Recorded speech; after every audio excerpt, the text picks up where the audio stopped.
Hello, and welcome to the Sovereign Collective podcast, where we bring you real, raw truth for your self-empowerment. I'm your host, Sasha Calavoda, and I believe that you can stand on your own 2 feet, but that you don't have to do it alone. I love learning from people who continually strive to raise the bar, to go against mainstream thinking, and who dare to question the general consensus. People who risk being ridiculed or even risk the loss of their professional status as they bravely question the common narratives and challenge the rest of us to expand our minds and to reconsider what we think we already know. Join me in learning how to take control of your health and your mind so that you can have the energy to think more clearly and the confidence to step up and take responsibility for all aspects of your life. We promise to never censor here because I believe you are strong enough to hear the real, raw truth to make up your own mind. If you like what you find here at the Sovereign Collective podcast, then please share with your friends and family. I so appreciate you. Thank you for tuning in. And now, on to the show. Hi, y'all. This is Sasha here for 2 quick announcements before we get on to our interview for today. First of all, if you are looking for quality supplements, quality tonic herbs, some specialty food items, and you're in and around Calgary, then please go check out Lotus Herbal Health, a great family-run store that has 2 locations in Calgary. You can find them at lotusherbalhealth.ca to find out where their locations are, or you can shop online and they will pretty much deliver anywhere. So quality supplements, tonic herbs, great staff. Check out lotusherbalhealth.ca. Secondly, I want to announce the relaunch of my program called Your Conscious Pregnancy and Parenting Guide, which consists of experts in their fields around the world on consciousness and parenting and education and nutrition and dentistry and homeopathy and more. This is a program I created after my son was born about 10 years ago, a little bit more than that. And I am now very concerned after the events of 2020 for our future generations. And I believe the time is now for conscious parenting and for conscious parents to rise up and to take back our pregnancies and our births and our parenting and the resilience of our children and of future generations. The time is now. We change the course of history by changing the course of our future generations. And we do that by consciously raising them, consciously birthing them, consciously conceiving them, feeding them good food, and taking back the responsibility of raising healthy, well-adjusted, robust people. Resilience. It's time to build resilience. So please go check out sovereigncollective.org/get the guide, and you'll be able to check out all of the amazing material in there. It's time for us to understand how our worldviews are formed, how our self-views are formed, and how to impact that and how that impacts the society on a whole. So check it out, sovereigncollective.org/get the guide. And now on to the show. Hey everyone, it's Sasha here with another exciting interview for the Sovereign Collective podcast. I'm super, super excited about this one today. I'm with Veda Austin today, who is a water researcher. She's an author of the book. What is the book called again? The Secret Intelligence of Water.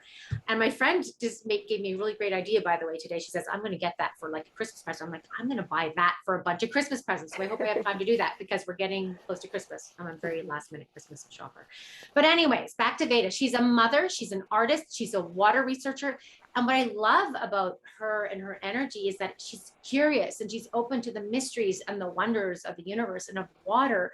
And through her work, she shares with us that water's, it's intelligent. It's I don't know if it's a being or a substance or what, but it conveys intelligence. It conveys emotion, and you can see it. Like the proof is right there in her pictures and in her videos. And it's super, super fascinating. And Veda sees water as source, not as a resource. And I think as a whole, humanity can really learn from that because we just feel like we can direct it as we want. We can block it up. We can dam it up. We can pollute it. We can filter it and, put it through all these unnatural pipes and things like that. And we don't respect it. And there's no life without it. But there's so much more than just simply drinking a glass of water and maybe hydrating yourself to some extent or not, depending on the quality of that water. There's so much more conveyed in that water. And as a result, I have so many questions that I want to ask, and we'll see what we get through. But I think you're going to be super floored by this interview today. So thank you, Veda, for joining me today. I am really, really excited about our talk. It's my pleasure. I'm so happy to be here, and you'll have to excuse me because I do have a little bit of a cold, but nothing would have stopped me from doing this interview, because I feel this work is so important, and your energy and clear understanding of water is actually really obvious just with the few things you've said in the introduction. So again, I'm delighted to be here and to be speaking with you today. Oh, thank you. Thank you. So my pleasure. The pleasure is mine. And now, before we get into like the actual of your work, can we, like, you have, what I didn't mention also is you have a crazy healing story about water. I was telling that to my son today. He's like, ew, gross. And we'll talk about that and what was happening to you, but it's insane. So what made you even think to do what you're doing, and explain your work to my audience? Because I'm sure many don't know what I'm talking about. Sure. So the work itself is sort of essentially I inspire water somehow, whether it be through consciousness, through imagery, through media, through music, through emotion, any of these different kinds of inspiring influences while it's in the liquid stage. And then I freeze it using my technique. My technique has changed over the years. I used to completely freeze water solid, and now my process takes under 5 minutes, because I identified that there are two types of water in water: informed and uninformed water. And informed water adheres to the glass petri dish within minutes, and uninformed water, otherwise the water that hasn't taken on the information, stays liquid much longer than the informed water. And so this is essentially the process of what I do. So I've been working as a water researcher for the last 8.5 years. But as you said, I had a healing experience. So people often ask me, when did you first started having a connection with water? And I always say, we've always had a connection with water. There's never been a time that we haven't had a connection with water. Even the way we're conceived through fluids. Water has accompanied us throughout our lifetime. So there's never been a time during our lifetime that we haven't had a connection with water. We are bodies of water connecting to other bodies of water, whether that be in a human body, an animal body, a nature body, or a body of water that we see as an ocean or a stream or a lake. And so, bringing back to the healing experience that I had, I was in a horrendous car accident around 24 years ago. We went under a 7-ton truck, rolled twice, and the driver was decapitated. And it was considered one of the worst accidents in New Zealand where someone survived. I remember that there was some video footage of the car wreck that was shown on the news. And my friend, who didn't realize that I'd been in there, that I was in that accident, actually said, I can't believe anyone could have ever survived that.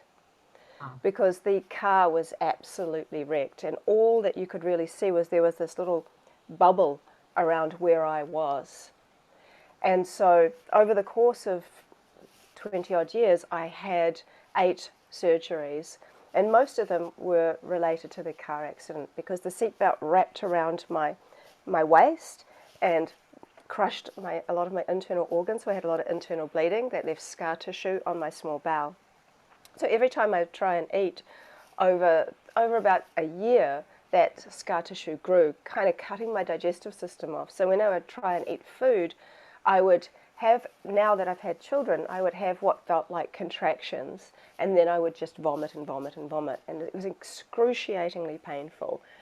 So when I had bowel surgery, that helped a lot. But then scar tissue grew where they sewed the bowel up. So then I had another surgery and another surgery.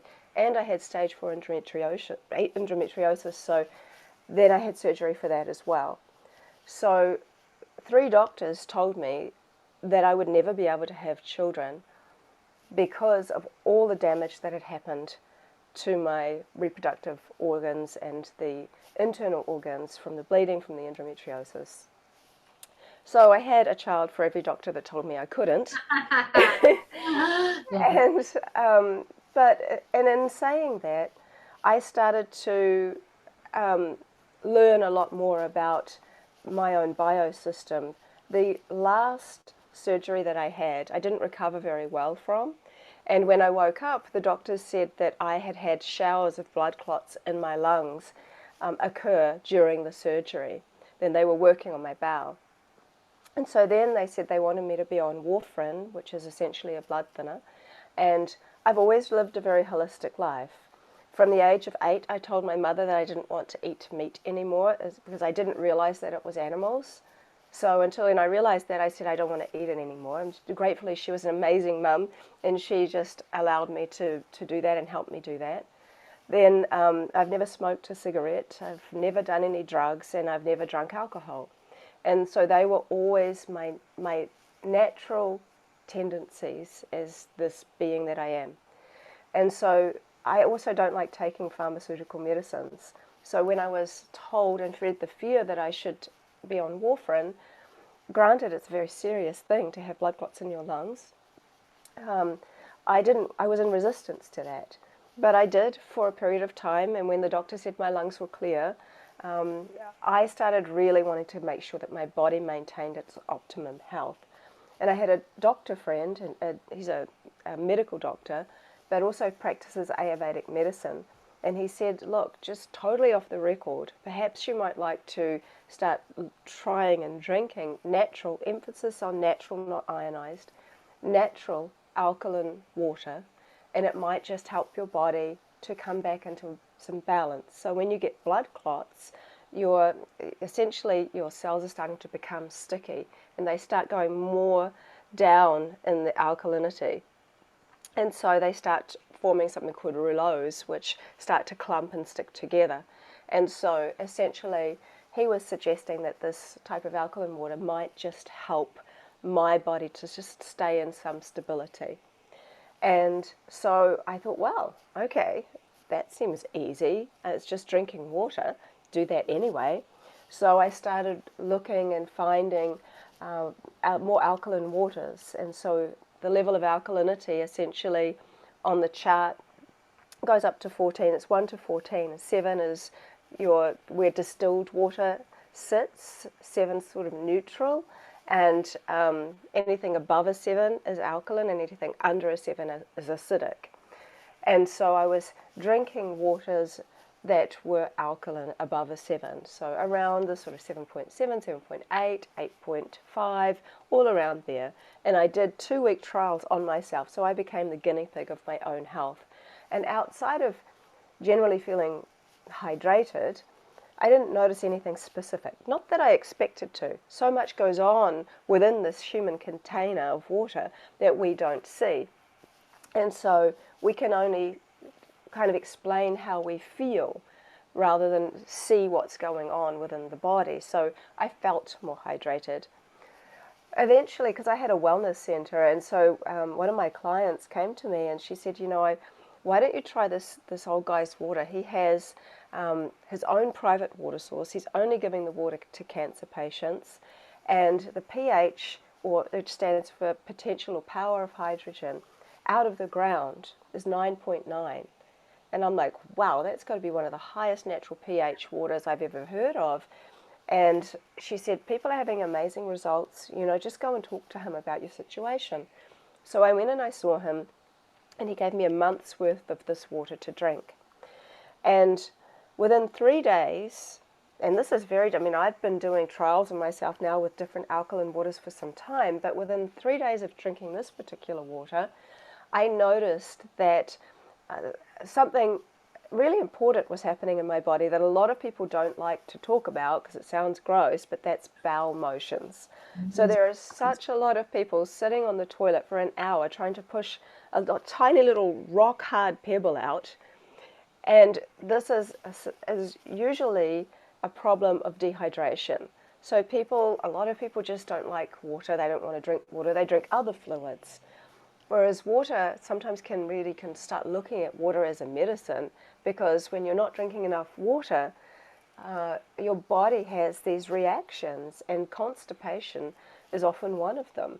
And so after having so much bowel surgery, I noticed a really positive change in bowel motions, and that's a real sign, an indicator of your internal health.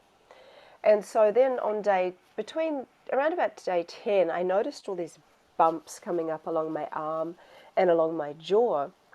And they were really painful. And I'm like, I knew my body was kind of purging, but I didn't exactly know what was coming out.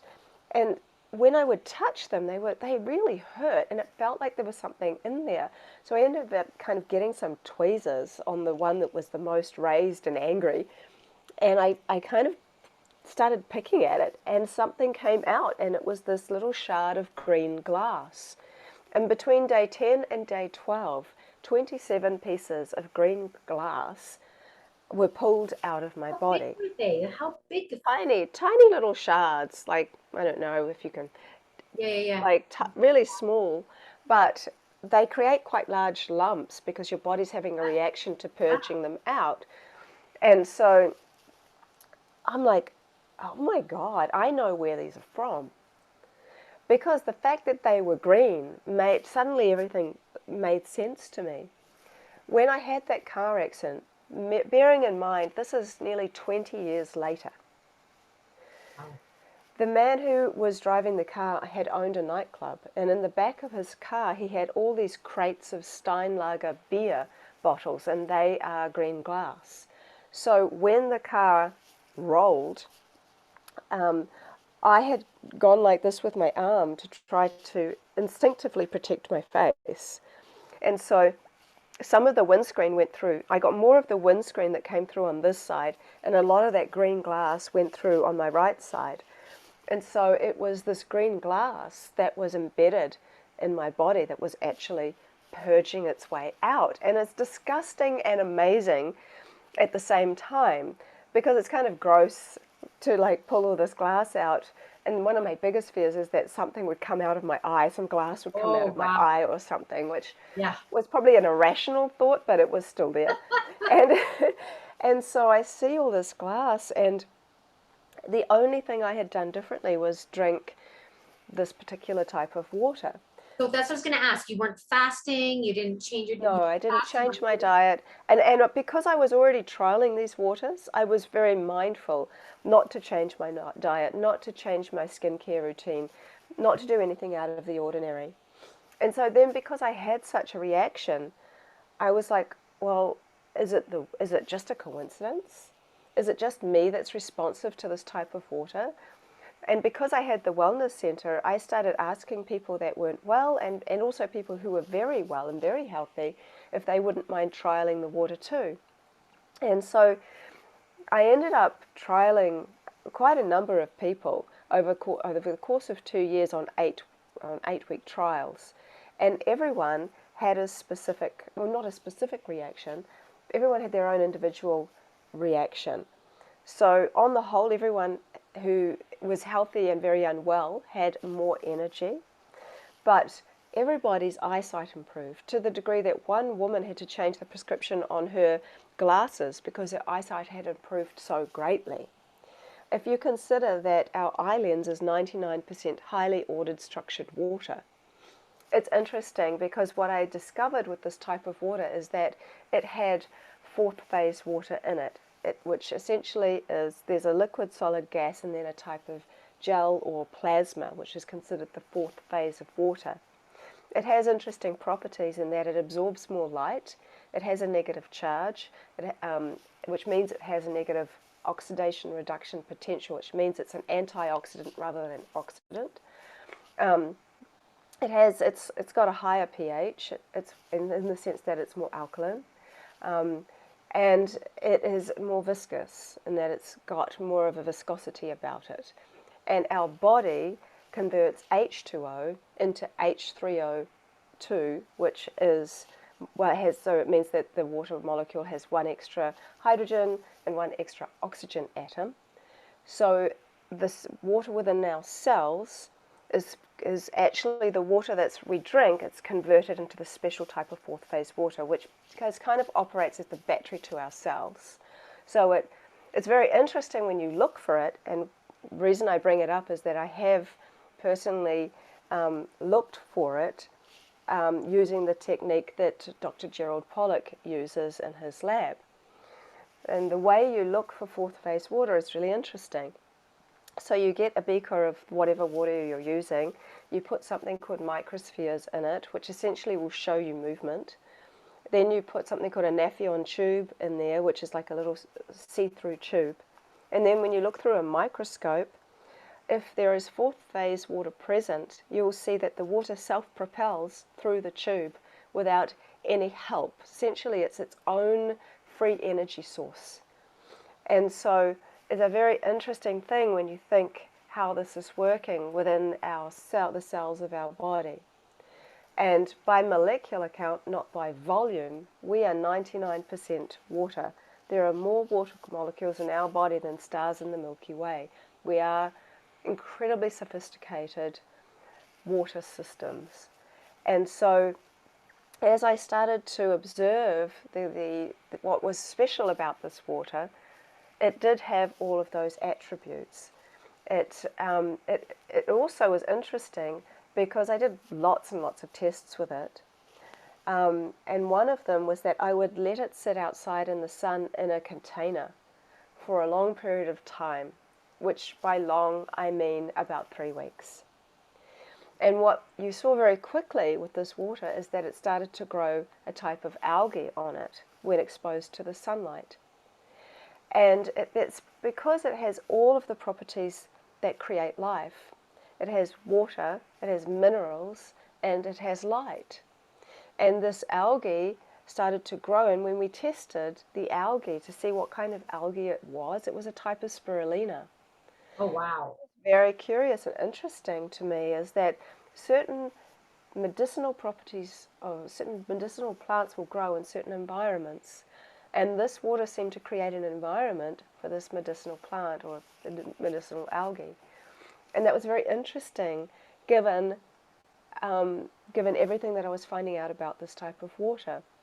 But then I wanted to look further into it, and I'm like, well, okay, I can look at all of what's in the water, and that's what we tend to do on a more scientific level. You send water to a lab to get an analysis, and it says what's in the water, right. Essentially what holds the water.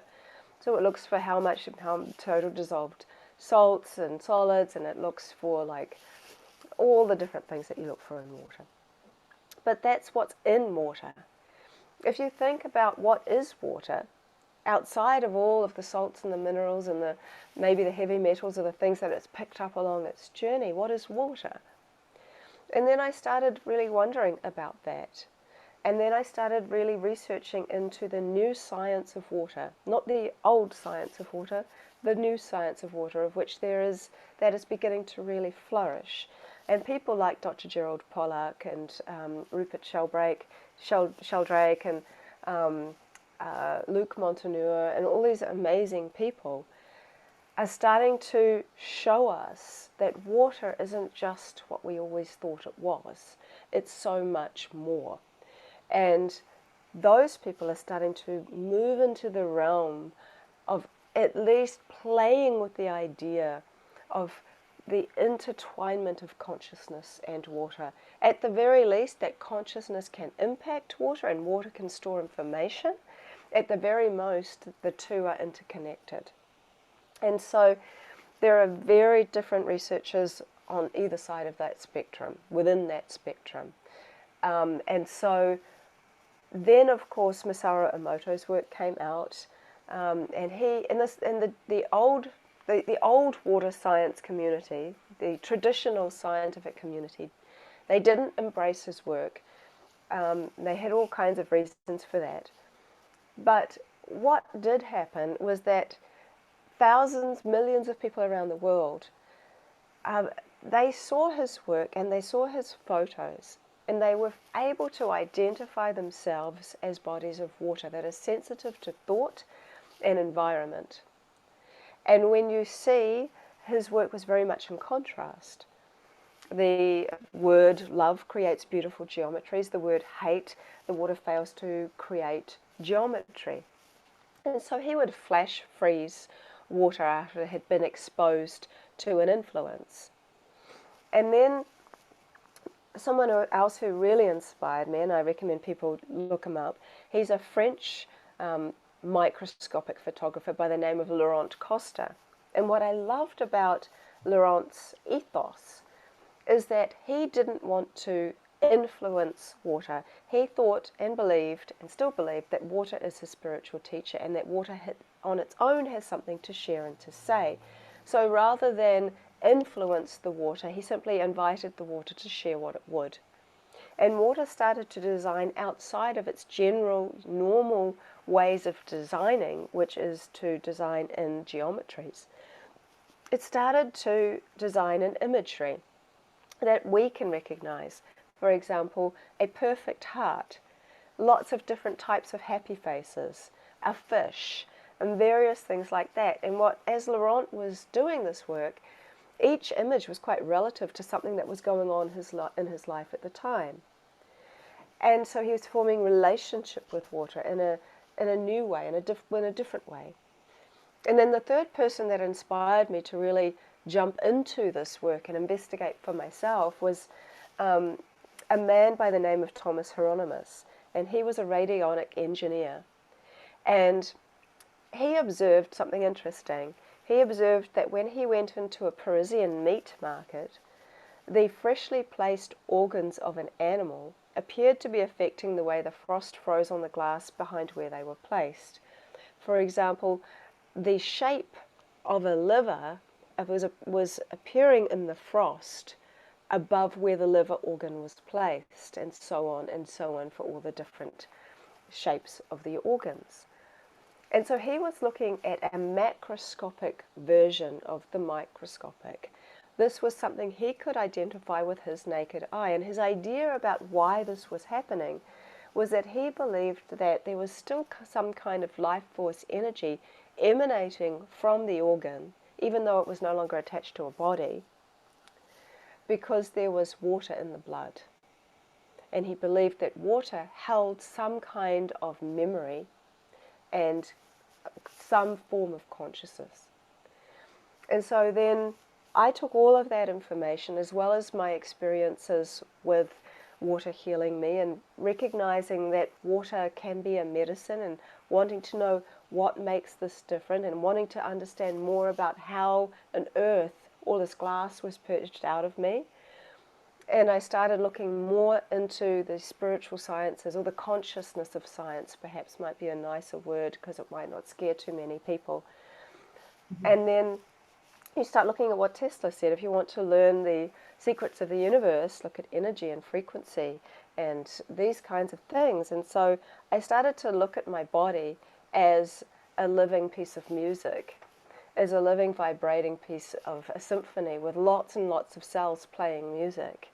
And what I learned and believed, and this is a very, very long story short, is that this water I was drinking held a certain frequency that was very specific. And because I was getting it directly from source, I was really getting it at its most premium state. And there was something within my body that recognized that sound, that absorbed that frequency of the water, and that then started to recognize that there were parts within my body, things in my body that weren't supposed to be there, that had almost been ignored before. And just like an opera singer can sing such a high note and absolutely break glass, it was as if that was what was going on in my body, and this frequency from this water and this energetic was what purged this glass out of my body in such a dramatic fashion, and so swiftly. It wasn't just every here and there. It was such a purge. And then my state of health really changed. I no longer have any symptoms of endometriosis, even though I've had surgery and all of that thing. So many doctors will tell you you'll never get rid of it until you go through menopause, and then the damage is still done. And so I actually started to really step into a new type of health. But then there's the biology of belief that comes into play. And so once I saw my body could heal, then my body knew it could heal. And so there was nothing really stopping it. I didn't have to use this type of water as my crutch.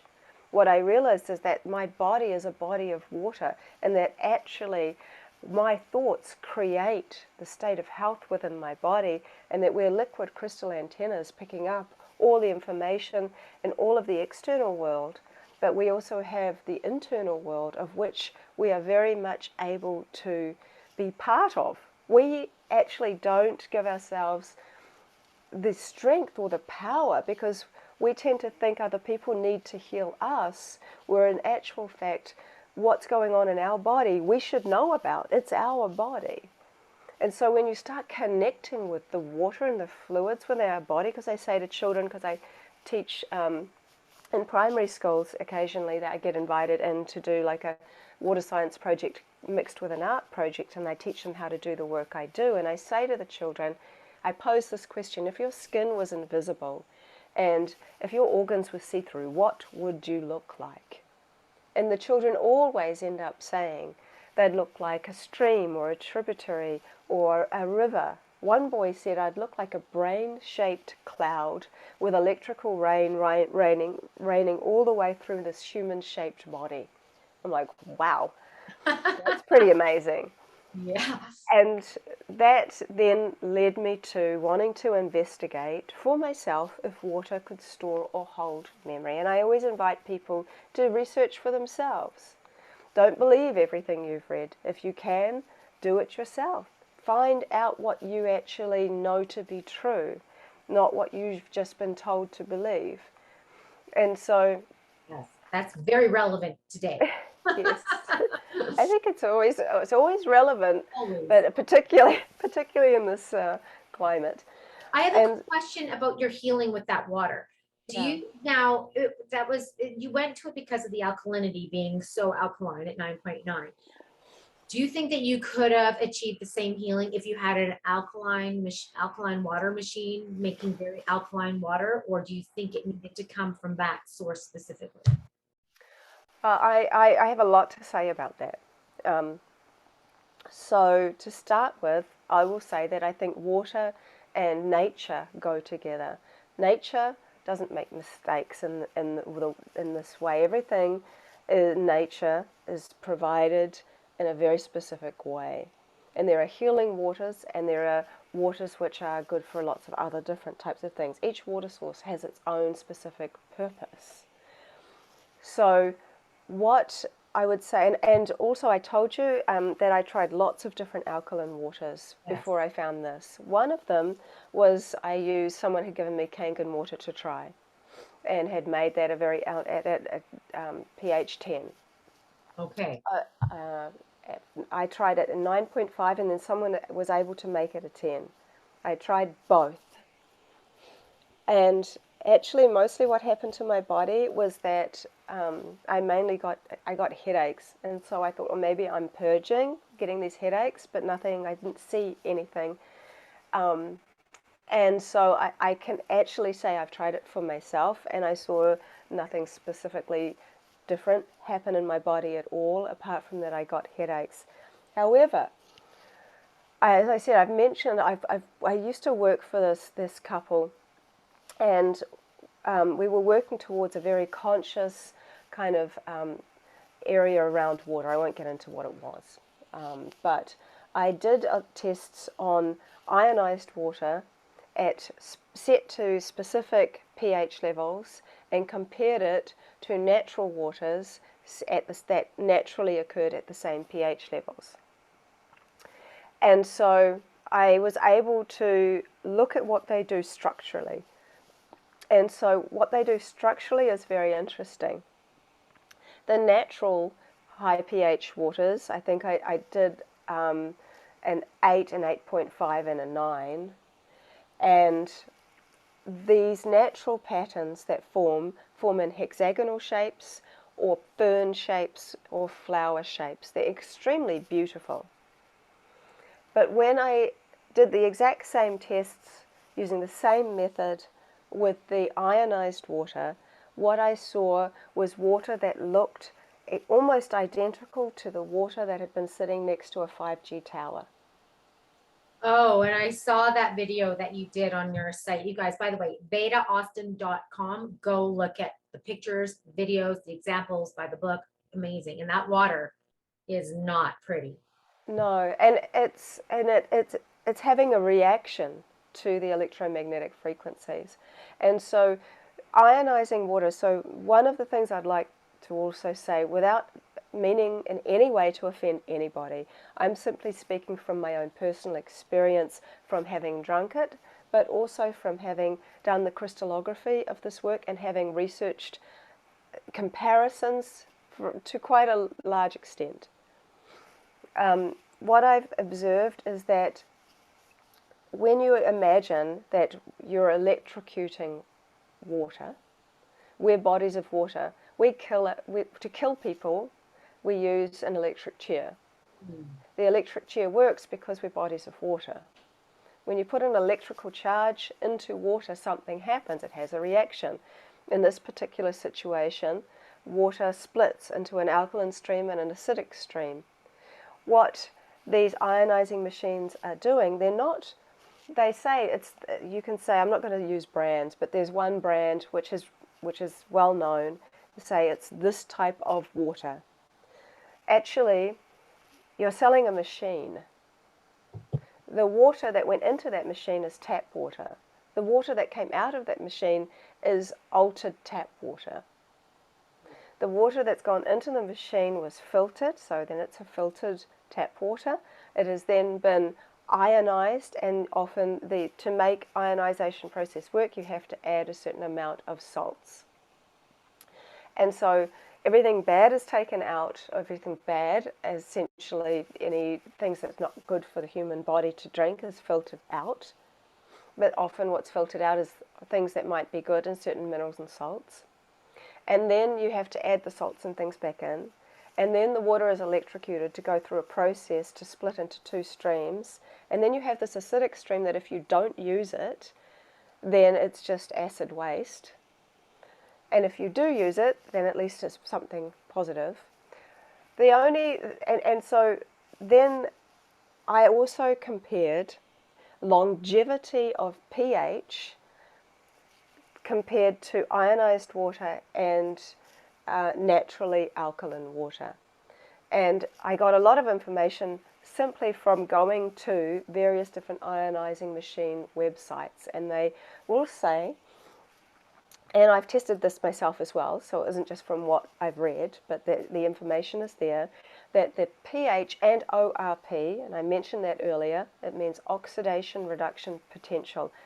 If there is a negative oxidation reduction potential, it means that your water is an antioxidant. If it is in the positives, it means that your water is an oxidant, or whatever fluid or liquid or food it is. So the pH and the ORP of ionized water starts to reduce within hours and days, depending on what it's contained in and how much air it's exposed to. I have a test of the water that helped heal my body that I've been doing each year now for the last 8-9 years. And the pH of that water has only dropped by 0.5%. So its pH originally was 9.9, and so it's only gone down a little, so it's just now a 9.2 or something like that.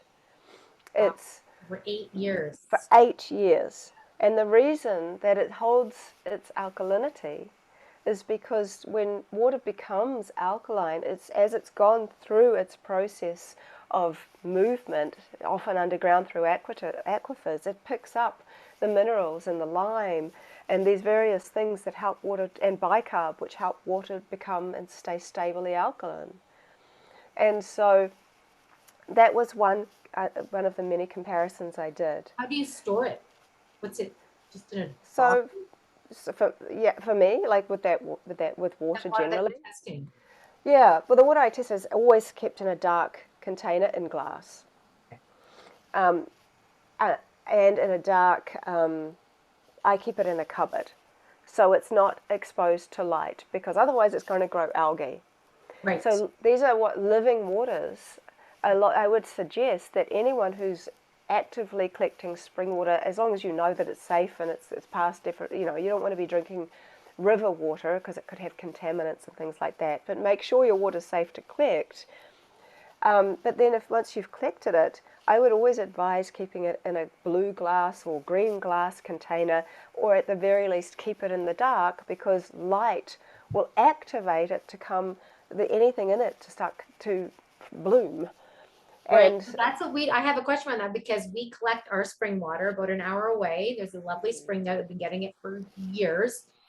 And sometimes we'll get 18 to 20 carboys, and it's storing in our basement, some in plastic, unfortunately, some in glass, but in the basement in the dark. And we use that. And it's never been weird. We've never had a problem with anything. It doesn't grow anything. But is that, I always wonder, what is the quality of that water from day one to, you know, at the end of the month or whatever, when we've run out of that, or we're at the end of that water? Like, has it really, it's in a house where there's Wi-Fi. It's, you know, like, is that the same water after all that time? I have something to say about that too. So don't let me forget to come to that. Okay. So I would just say that the other things that I've observed is something of which I think is just also just important. So there's a man called Marcel Vogel, and he's not so well known, but I really think he should be. He worked for IBM for years and years and years, and he's really quite an incredible man. And he started to really design and understand, not design, but understand how crystals work and the molecular structure of crystals and water. And what he said about ionized water is that it has an electrical charge, but it has no structural information. And that is in complete alignment with the work that I've done with water, natural alkaline water and ionized alkaline water. And it's not all about the alkalinity. What I would say is that one thing that ionized water does have, that also naturally alkaline water has, is negative charge. If you have a negative ORP meter reading, it means you have negative charge. And that's a very positive thing for the human biosystem. So that's something that is important. I would say that ionizing water systems, what they also do is make molecular hydrogen.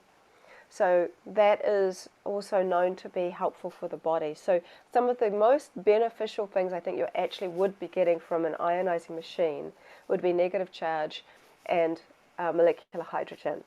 Not so much about the pH, not so much about all these kinds of things. That would be what I would say about that. However, I've tried molecular hydrogen, the one that you actually breathe in through your nose, and I've tried many, many things, and I've been asked to promote many things, and it's very rare that I would actually come on board with anything that I didn't believe in. And so I also had my children breathe in molecular hydrogen, and they felt sick, which was they probably didn't need it. My eldest son didn't. He felt fine, but didn't feel anything. And I also didn't observe anything noticeable, and I tried it every day for a month. But then I'm also generally fairly well in good health, so it's very difficult to know. It would be a subtlety. But there are many reports to say the molecular hydrogen is very, very good. And so I think that without being able to go too far into that, having not been part of the team for molecular hydrogen and doing all that research, there is a lot of evidence to say that it's a positive thing for the body. And so that's where I'd say about that. But there are some of the most healing waters in the world that are considered sacred sites. You'll find that they also have dissolved hydrogen in them. And so all of these things are interesting because nature does create this. And the reason for the whole process of ionization is because in the earlier part of the 19th century, scientists went to speak to a group of people that live in northern Pakistan in the Hunza Valley. And they live in a blue zone, which is where the longest living people in the world live to the greatest health. And they observed that they all drank this glacial water, and they basically put it down. Their longevity in their health was because of the type of water that they drank. And this type of water had these properties that the ionizing machines have tried to replicate in a lab, but ultimately they're replicating something that nature created in the first place. So I think there are different healing waters around the world, and this is, of course, a very first world thing. We're talking about all these different types of waters that we're able to have access to, whereas many, many people in other parts of the world simply are asking, what water can we get? What water can we drink? Right. Yeah. Right. Wow. Okay. So you asked me a question just before. Yes, about the spring water. And so what is the quality of spring water from day one of collection to after it's been sitting down in our basement for a month or sometimes maybe longer, depending on how much we get? And I asked something to it. I asked myself that question right back at the beginning when I started to use this water, because I was collecting it direct from source and drinking it straight away. And I started to, and then when I started giving it to other people, I had to hold it for longer periods of time, so until they could come and collect it and various things like that. And I asked myself that question because as you start to get an idea of what ordered or structured water is, it's a very blanket statement, structured water. Mm-hmm. And if water is constantly updating its information every trillionth of a second, how can it have the same structure if it's constantly being updated or influenced from different environments and different things? And so I kind of was really asking, how can anyone say that water's structured if it's been sitting on a supermarket shelf, you know, in artificial light, in a clear bottle? How can anyone say that it's structured? How are you testing for that? So on one hand, you can say that structured water is fourth phase water and test to see whether it has those particular characteristics of fourth phase water, and if you've got access to a microscope in a lab and you can test it, but not many people have that option. Otherwise, you can just imagine that it's there and hope that your consciousness is helping it to be more structured and ordered. However, I found a way to observe whether something is structured and ordered, and that is with the crystallographic method that I have. Certainly, you can see whether something has a beautiful structure, which, for example, spring water, taken straight out of the spring and frozen, will form huge hexagonal patterns that take up sometimes the entire petri dish. And as there's different types of springs, they express themselves differently, and they can form these flower-like images and fern-like images, and they're incredibly beautiful. But as water starts to deteriorate in its structural integrity, it starts to lose the ability to create those designs. And so when you have a highly ordered and structured water, it is already has the ability to design and create this blueprint that it comes with from its pristine environment. And so I'm like, okay, I'm collecting water from a pristine environment. I know what it looks like, but, you know, does it degrade? And so then I started to look into something I'm really interested in too, which is salt. And if you think about the human body, we are essentially water, salts, minerals, and consciousness. And salt, just like water, is kind of an immortal thing. I find it interesting because water can be polluted, but then eventually it will evaporate and it will come back into a state of reincarnation. You can put salt into water, it will dissolve. You can still taste it if there's a lot of that salt, but you can't see it anymore. But water then has become a liquid crystal, because salt in and of itself is a crystal. Crystals store vast amounts of information. When you add it to water, which has the potential to hold vast amounts of information, you have a liquid crystal. And that is essentially what human beings are, and all life actually. We have the ability to store and hold vast amounts of information. And so I thought, how do I keep this water that is so perfect in its structural integrity and its life force energy? How do I maintain that for a lengthy period of time? And so I thought, well, what if I make something called Soleil? What if I add a certain amount of Soleil to this water, and I want to see if this works. And so I made a Soleil. To make Soleil, you basically just get a jam jar. I just used a glass jam jar, and you put chunks of the best quality salt you can find. So, and not the thinly ground ones, like the chunks, because sometimes with those tiny ground ones, parts of the machinery can actually be minutely found amongst the salt. Oh, So wow. you don't want that. So you want these big chunks, and then you pour the best water you have into to fill up 3/4 or the jar, and you let it sit for a day or two.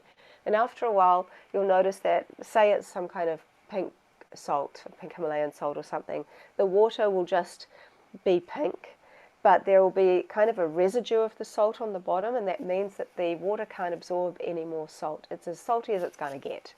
And that essentially is Soleil. And so I worked out the exact proportion of salt to add to the water per litre so that it essentially replicated the type of salinity of the blood. And when I did that, I had an inner knowing that what I was doing with helping the water to store and hold its information. And then when I did the rest of the work that I do, and I was able to test that water and then test it a month later, I could see that it had held integrity. It wasn't the perfect huge hexagon, but it still held hexagonal shapes. So it was still in a good integrity. But even more than that, because as the man I mentioned, Laurent Costa, earlier, who had taken microscopic photographs of water, and he'd saw faces and fish and hearts and things, he invited me to send some of my water over to him so that he could photograph it. And so I thought, oh, this is such a wonderful opportunity. So I sent one water which had no Soleil and one water that did. Granted, this water already has natural minerals and salts in it, but the Soleil was made in a specific way so that it actually intentionally, and intention is a big one, it does go a long way, held the structural integrity of the water in a way in which I had made it very much akin to the human body, so far as it being the same salinity as blood. And so I sent these two samples off to him, one with salt and one without. And I was already thinking, God, you know, it's going to go through all the EMF of the plane, and it's like all the way to France from New Zealand, and then it didn't get to him. It went all the way to France, went to some wrong address or something, got sent back to New Zealand, and then I sent it back to him again. So it had double the amount of radiation through planes. And when he photographed the water, those two waters, what he found was that the water that had the most incredibly beautiful structural integrity microscopically was the water that had had the Soleil. And so that then made me feel very self-assured that what I was doing in this process was helping the water to essentially preserve its structural integrity. Right. That's amazing. So can you just put that Soleil in as you consume it, or should you store it with it in there? I used to like the idea of it being stored. So then it's actually, it really does make a difference. So I used to give this water to a lot of people. And when I started adding Soleil, I think what it really did was add some more type of information into the water that helped emphasize what was already present. It acted as, think of it as it's an electrical component, and it's a crystal storing information, and then there's a sharing of information going on between the salt and the water. And so there is then this recognition of information, and that's then amplified through this marriage of salt and water.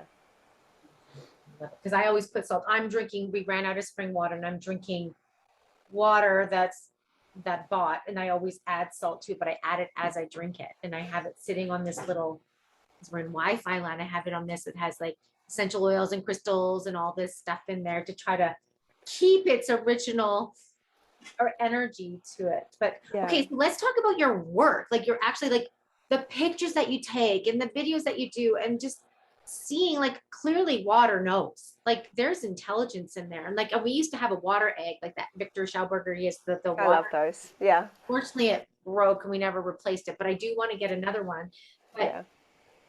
I know but that water would taste different. We would do experiments with that, drinking that water or water straight out of a different source or whatever. But your water clearly shows, your work clearly shows there's intelligence, there's information, there's, I can't even explain what it is. And I'm so curious, what does that mean for us and in the consumption and that we're full water? And even I'm curious as well as if you started doing this before you had your baby. So did you do something with, I have like so many questions about like how we impact the water in the womb as our babies are developing, and what does that mean for a world that's so stressed out right now, and what's that doing to the water in us and the water that we consume? And so, but first let's talk about your work and what people can see from it, and how crazy it is, because when I try to explain it to people, they don't get it until I'm like, okay, just look at the picture Yeah.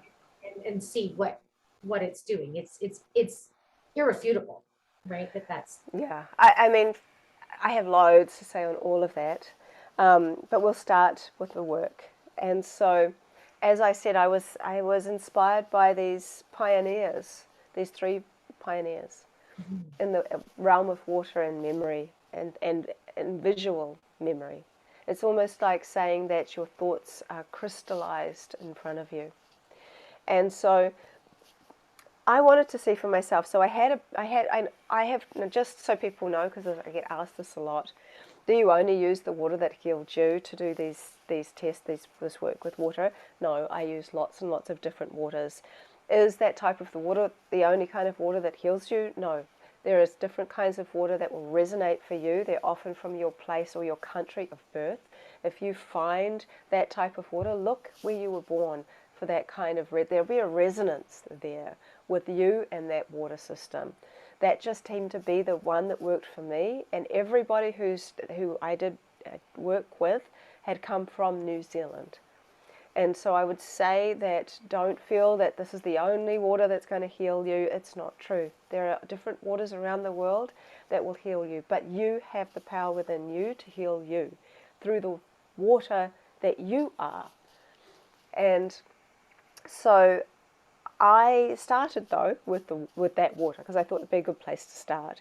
So I had a petri dish, and so my thought was that looking at all of those people's work, the magic was in the freezing process. So I didn't have a microscope back then. So I thought, well, but I had hope because Thomas Hieronymus had seen large imagery when he'd gone to that meat market. And so I thought, well, I'm going to project a thought into this water. I'm going to put it into my freezer. I'm going to pull it out and see what happens. That was really the most organic thought I had, and I had no expectation of what would happen next. So I was holding the petri dish of water with my hand, and I noticed a bit of fluff floating around in it. So I was like, oh my God. So I put my hand in to take the fluff out, and I consciously thought, I wonder if my hand will have any impact on the water's quote-unquote memory, because I didn't really know if it was real. And I put it into the freezer with the frozen peas and the ice cream and the cauliflower bits and all that. And it was on a flat surface, but they were around it. And I left it, and I forgot about it. And then a few hours later, I was like, okay, I'll go and check out that ice sample. And so I pulled it out of the freezer, and I held it up to the light, and I took a photograph on my iPhone, which has been the photograph that led me on this journey. And what I saw that took up half of the petri dish, so in macroscopic terms this is huge because the petri dish is about the size of my hand, was an image that was so obviously a hand that it was, I took a photo of it, as I said, and I showed it to my son Rama, who didn't know what I was doing at all, didn't know what he was looking at. And I said, hey Rama, what does this image look like to you? And he looked at me like I was stupid. He said, like, it's like a hand, Mum. And I'm like, I know, but what's curious about it is that I have inherited my mother's slightly crooked fingers. Okay. Yeah. And so the hand was relative to my hand because the fingers bent in the same places where mine do. And it looked like an x-ray of a hand, but it was clearly a hand. And so then I was kind of freaked out actually when I saw it, and it kind of was like, oh God, I don't know if I was ready for that. And then my curiosity and excitement got the better of me, and so then I went to the ocean, and I thought, well, if any water's going to be informed, surely it would be seawater, and it would be naturally informed by the organic creatures and seaweed and things like that that are in the ocean. And so I brought it back, and I put a thin layer of seawater into the petri dish and froze that. And in the dish, I saw this perfectly round eye and this fish shape with fins and gills and a tail. And I'm like, oh my God, there's really something here. And then my freezer became my most used household appliance.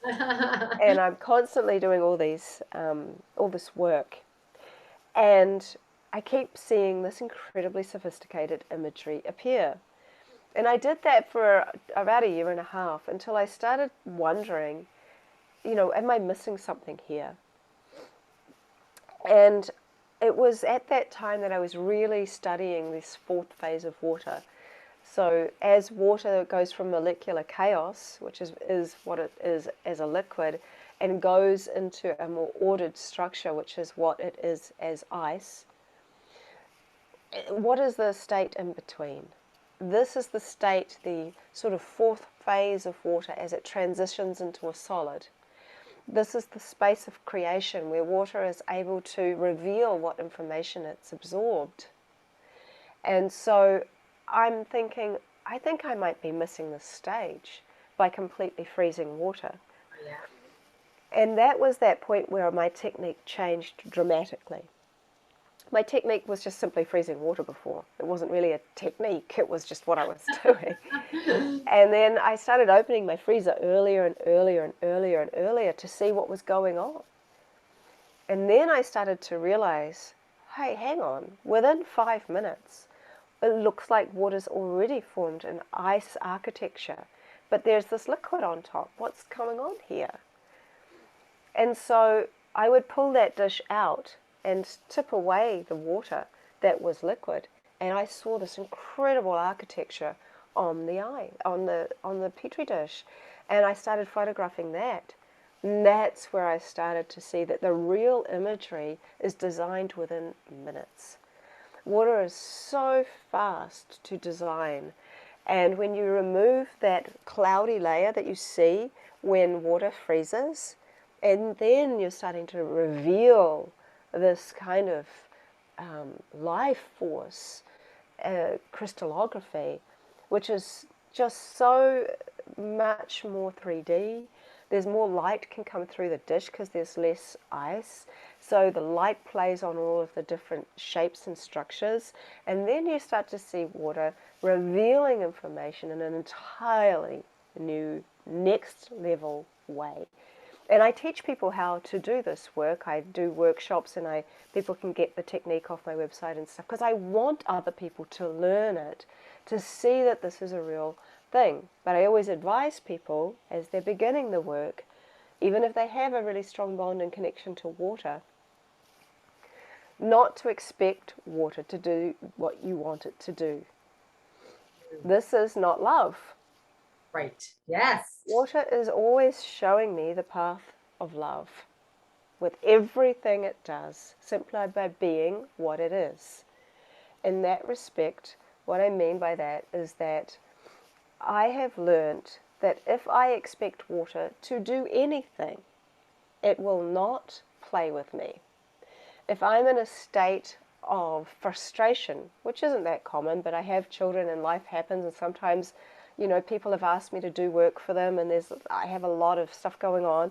I can feel sometimes in the state of frustration, and if I'm silly enough to do work with water in that time, water reminds me it will not actively participate. Therefore, it holds me to a state of a better vibration. It's very compassionate. If I am sad, it will still respond. It doesn't it's not in judgment. It simply won't resonate at a lower frequency of frustration or anger. And so I have found that over this course of time, water has revealed this path of love. So when I say to people who are just starting out, as you develop a bond with water, simply see what water will show you, what patterns it naturally forms. Start becoming interested in water as if it was someone you're beginning to get to know. Get to know water and get to know what it naturally does. See what it wants to show you. Don't have the expectation that you are the controller. You are a body of water, simply relating to another body of water that just doesn't happen to be in a body that we can see or understand. It is, we use this term body of water for lakes. And so it's even in our terminology that water has some form of body. And so, but water outside of the body, I believe, is the observer. And so this makes sense to me when I start going into different realms. So when water enters into the human body, it goes from the observer into a place where it's sort of able to kind of observe all of the feelings of the human. So it merges with the water within us. And within us, we have the self-preservation mechanism. In the human body, we naturally want to stay alive. There is often an innate fear of dying. And so we will always be protective of this human vessel, which is one of the reasons we're so attached to it. We've spent so long preserving it. And so when you're in this kind of, water enters into this vessel, and then when it exits the vessel, it is released from the energy of fear of losing the body. And then it becomes back into its state of awareness or observation. But it has experienced all of what the human has experienced through the mechanism of thought. And so within all of that, when I've spoken and interviewed several people that have had near-death experiences, and many of them will say that they felt that that they left their body, and they observed their physical body being resuscitated or whatever, and they had no attachment to that body. In fact, many of them say very much the same thing. Oh, that poor person, I hope they're going to be okay. They're not identifying themselves with the physical body anymore. So then, if water really is the observer, and as water, it could well be that upon death, just like there is two types of water that I've observed in the petri dish, I think there are probably two types of water in people. Bulk water, the water that simply keeps us hydrated and moves through us and excretes through urine and through sweat in various ways. And then there's this essence water, this essence spirit molecule or conscious molecules that are within us, that always stay with us, that have always been with us, and that are collecting all our memories. And so that essence, I believe, because we've only discovered 4 phases of water so far, and water itself is an alien substance because it doesn't just come from clouds. It originated from meteorites and asteroids, and it doesn't comply to the laws of physics and gravity. It is the rebel element, in that if we don't hardly even know where water originally came from, we can't even identify that, and we know so little about it, it seems highly plausible that it has more than 4 states. And I think it's highly possible that the essence of who we are, or potentially water could be the glove on the hand of consciousness. It could well be that that's why the two are always intertwining, and that perhaps it's a liquid within us, perhaps it's a gas within us. Water is in multiple states. And then as it leaves or exits the body upon death, or perhaps the body dies when it leaves, it is either a liquid that then converts into a gas without needing to go through boiling, and as a gas expands it cools, which explains why people might feel spirit as cold. It would explain that observer sensation of coming out of the body. If water is the observer, it is then observing the physical body. It is having this kind of experience. Or if it's a gas in the body, it simply exits the body, and a gas again will rise and have an experience of observing. All of these things make sense to me. And so I'm bringing it back to the people that are beginning to work with water. If you start to see water in a way in which you are communicating with a conscious energy which is of a high vibration, which is able actually to give you answers to questions you might have. And I can talk a little about how you can identify those through the work I'm doing now called Hydroglyphs, that I named called Hydroglyphs. But also, when you identify what your water naturally does, when you then do something different and you then really connect with water in some way, or you then use some kind of vortexing system or sound bowl or whatever, and you see water's structures change, you've got to know water well enough to know that something changed. And that is a way you can identify that you have, there has been something that has impacted water for it to vibrate differently, or for it to reveal something new to you. So we get very caught up in we're influencing the water, we're programming the water. We use all this terminology, all of things we don't want to happen to us. Right. It's very, very interesting how we use this term. I'm programming the water, I'm restructuring the water, I'm doing this and I'm doing that. I know I'm experimenting on the water. That's why I don't use the word experiment, because I'm a body of water, again, that doesn't want to be experimented on. We don't consider ourselves to be bodies of water, because when we look in the mirror, again, with our fourth phase water eyes, we think we're so solid. We're only a cut away from leaking. And so if the eyes are windows to the soul, then tears are an expression of spirit.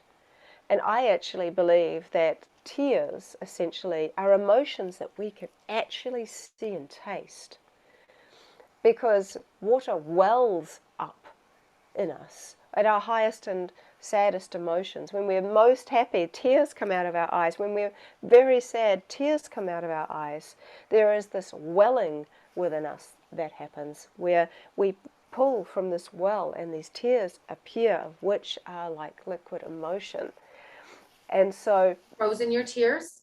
I have. I was cutting an onion, and I usually have a petri dish of water somewhere close by, and there was, and so I just let some of the tears go in because I didn't want to waste them. I thought, I wonder what will happen, and I froze it. And this, it's on my Instagram page and my book and stuff. It's basically my iris that appeared with the pupil inside. Oh wow! It was really incredible. So then Quickly question, does the material of the petri dish matter? If it's glass or plastic? I always advise people to use glass. The reason for that is glass is essentially made of silica, and silica is a crystal. Crystals help store information. It helps the water store information longer. It's also a very more natural substance than plastic. And so, in fact, one of the ladies that's helping me work with some of this hydroglyph stuff used plastic, and she didn't get very good results, but as soon as she changed to glass, she started getting amazing imagery. So it really proved to me that what I was experiencing was in fact true for most people. So then I started wanting to see if water could sort of take on human features, so identify human faces. So this was when I had started to develop my technique, the newer technique. And so I got lots of different people's photographs, and I put my petri dish of water on top of the photograph for 30 seconds. People always say, why 30 seconds? I can't tell you why. That's just a number I happen to like. I also have done it for 2 seconds and it's worked just fine. I just, for some reason, like 30. And so I've removed it, frozen it using the technique, pulled it out, photographed it. And I've given many examples on many different podcasts and in my social media platforms of different facial features being presented that are very much akin to the photograph the water was shown. I've also kind of put in the different emotions, the emotion of love. I've asked water questions and got intelligent, incredible responses. I've put my petri dish of water in front of different movies, and it's actually shown me. There's one where I watched Batman: The Dark Knight. You can tell I've got children, and so often they help me decide what to do. And Batman appeared in the ice. Literally, it's really amazing to see it. I've done Avatar, and you saw this incredible Avatar face appear. It's done all different genres, and music. Music's a great one, and I've done a lot of repeated studies. So Dr. Gerald Pollack, that I've mentioned, he's my mentor in many ways, and he's been so supportive of encouraging me with this work. And he said, look, your repeated studies are really important because what they're showing people is that this isn't coincidental. 16,000 photos of water responding intelligently through this artistic expression is also suggesting that it's not coincidental. I would say that just off the bat. But I really appreciate his input because he's right. What I will say is that water is like an artist, and it's like many different artists. So, for example, you might have a room full of artists, and the teacher will say, I want you to everybody paint this cup. And everybody's picture will be different, but everybody will be painting a cup. So when I do repeat studies, for example, the sound of Om creates these circular kind of patterns that look a little bit like rings in a tree trunk. Mm-hmm. But they're all slightly different, but you can still see that all of them have these certain rings. So they're never identical, but they're always of the same image. So I don't take hundreds of photos and just choose the best one. Emoto was criticized for doing that. Not saying it's wrong or right, I'm just saying Jerry Pollack really wanted me to emphasize that I don't, nor can I. Emoto had a cold room. They do all their work in a cold room. I do this work in the kitchen, and and so ice melts fast, especially when you do it in summer. Right. And so you don't have the opportunity to take hundreds of photos. I don't have some big fancy camera. I'm just using my iPhone. I'm holding the petri dish and I'm taking photos on my iPhone. I take around between 1 and 3 or 4 photos maximum per dish before it starts melting.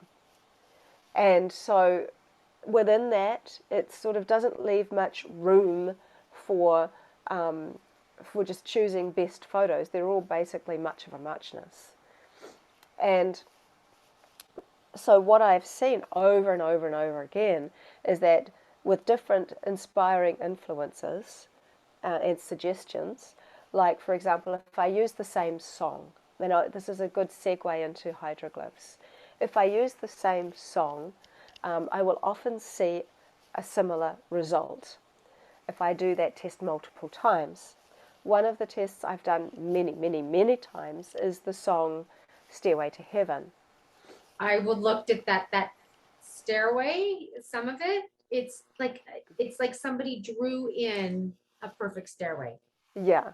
So what I kept seeing, as you just mentioned, I kept seeing a stairway appear in these ice images. But it made me think, I wonder if water is just picking up on the word stairway. Does it mean stairway? Right. So I wrote the word stairway and I put my petri dish of water on top of the word stairway, and sure enough I got the stairway. And then I did that again, and then I did that again, And then I did it 50 times. And every time I saw a stairway.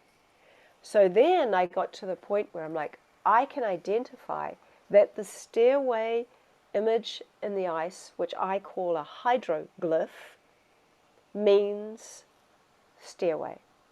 So then I thought, what else could stairway? What do you do with a stairway? You climb up. So I wrote the word climb up, the words. And I got the stairway. And I did that again, and I did it again, and I did it 50 times. And it kept doing it. And then I thought, oh, I'll just get crazy here, and I'll see if I can, just see if water will just, if it's just in the mode of designing stairways, or is this actually intelligent? So I wrote the word light bulb, and I didn't get a stairway. And I'm like, okay, it's not just only doing stairways all day long now. It is. Did you get a light bulb? I did actually, but I haven't done light bulb over and over again. It's a very lengthy process. And so, but over the course of time and over the 8.5 years of doing this, I have seen images appear and multiple times.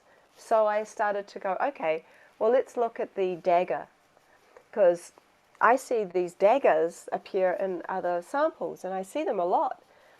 And the very first test I ever did was when people were asking me, can water recognize other languages?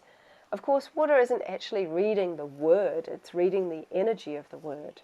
So of course it understands different languages. So I wrote the word pugione, which is Latin for dagger. And I did the process and I got a dagger in the ice. But then I started seeing these other daggers kind of appear, and I'm like, I am not seeing daggers everywhere around me. Like, what does that actually mean? Right. And so I did the process. I began the process of discovering a hydroglyph for the word dagger. So I wrote the word dagger in English, and I got a dagger, and I did it 50 times. Okay, it means dagger. Great, I get that. But what else does it mean? Because I don't know why I'm seeing this. Mm-hmm. And what does a dagger do? It inflicts pain. So I wrote physical pain. And I get the dagger. And I keep doing that. And I realized that, okay, this has layered meaning. It means dagger. It also means physical pain. And then I wrote emotional pain. And I got the dagger. And then I wrote danger. And I got the dagger. And so dagger has multiple different meanings. So then I have this Facebook group for people which is specifically only doing this technique and have learnt it and are sharing their work. And this man shares with me his daughter's one. He'd taught her how to do it in the crystal, and she had, her crystallographic image in the petri dish. And I saw 2 daggers in a stairway. And so I messaged him. I said, I don't know if you know about any of this work that I'm doing, but could you tell your daughter just to be careful if she's climbing up something? And he laughed, and he goes, LOL, and responds to me straight away. And he says, we're going to this place called Go Ape tomorrow, and where we're climbing up all these rope ladders and going and all of this, doing this kind of crazy fun experience. I'll make sure she's super careful. Wow. So the water had used these hydroglyphs to actually give her a message for the future. Right. Which is really interesting. Okay, right? So that's now it's time, it's information, it's feeling, it's what, like. Yeah, so I have these 31 hydroglyphs now. And I was on an interview just the other day, and someone said to me, okay, so I had given it like the dagger glyph. And he said, yeah, but you know what a dagger looks like, so maybe you're projecting the thought of a dagger and it's responding to your consciousness and blah, blah. And I'm like, yeah, but I don't know what matrix looks like. And I don't know what before and after Easter look like. And I don't know what pharmaceutical looks like specifically. And I don't know what XYZ, da, da, da. So I have all these different hydroglyphs, many of which I don't have a picture for what they might look like. If I do, I know I'm off, because what I've got as hydroglyphs don't look like what I would imagine them to. And so what's extra cool and confirming, because many people need that, is that there are now three people that I'm beginning to work with in this realm of hydroglyphs and imagery. Two women and a guy and a man. And it's interesting, we're all seeing these same hydroglyphs and identifying them. Wow. One lady's in Slovenia, one man's in India, and the lady is somewhere in the US. And so it is a global structural picture language that is not meant to be spoken, it's meant to be felt. So essentially this is a very similar way that hieroglyphs are designed, is that they're actually kind of sharing an entire concept. So they're a conceptual, visual language that's designed to impact us. It's the same as the new hydroglyphs or hieroglyphs of the day are emojis. So when someone sends you a text message, you read the message, blah, blah, blah, meet you at so-and-so, blah, blah, blah. But at the end of that, they might put a heart and one of those blowkiss emojis. And so when you look at the heart and you look at the blowkiss emoji, you feel something different than what you just read. So that then makes you go, oh, that's sweet. They gave me a heart. They must love me. And whatever the thing is. Yeah. It's a visual language that we feel. Right. It's designed to make us feel something rather than intellectually dissect something word for word for word. And what does that mean? That's one of the problems with text messages, is that you can be so wrong about what you think that person meant in that message. If we had a picture language, it probably would be a little easier to understand and not get so wrong. Totally. What does matrix look like? I'm very curious. The design, I can show you what some of the hydroglyphs look like if you want. Sure, why not? Let's do that. Sure. I mean, I'll just, okay. I don't know, can I share the screen? You have to make me a host so I can share. And I can just give you a little run through of them. Okay, let me just figure this out. And people can get the hydroglyphs off my website as well. I've just put them on there for people to actually get. So, excuse the... Okay. So, go through the beginning. So, this is the hydroglyph for money. It's essentially like a coin, and you could say, why would water design money and abundance? So it's got two meanings, money and abundance. Why would water design a coin?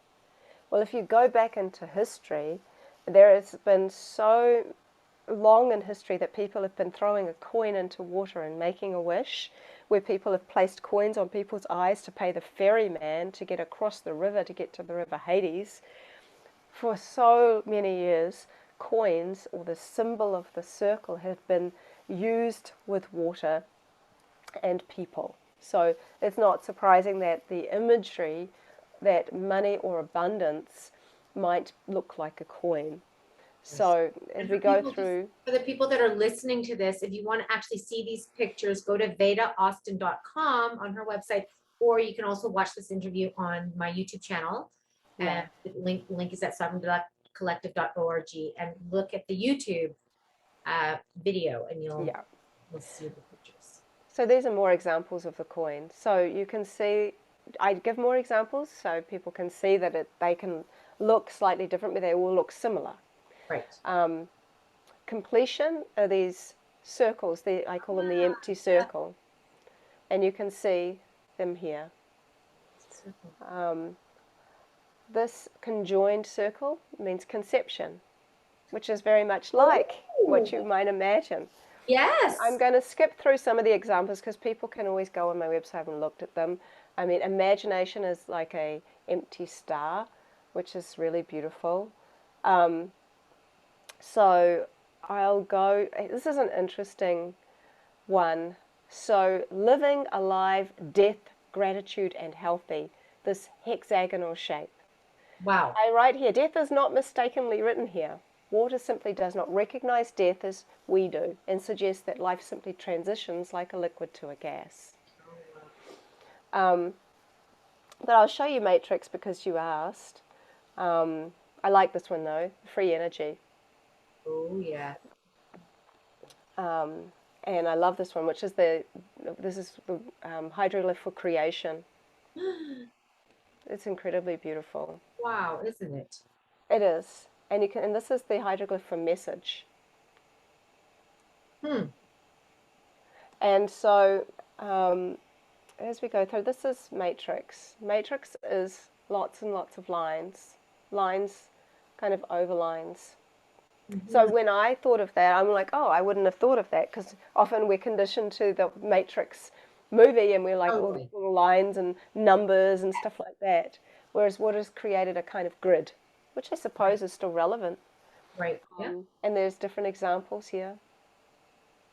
Totally. And as we talked about the stairway, and there's many examples here of the stairway. And then this is an interesting one for addiction. Oh, what is addiction?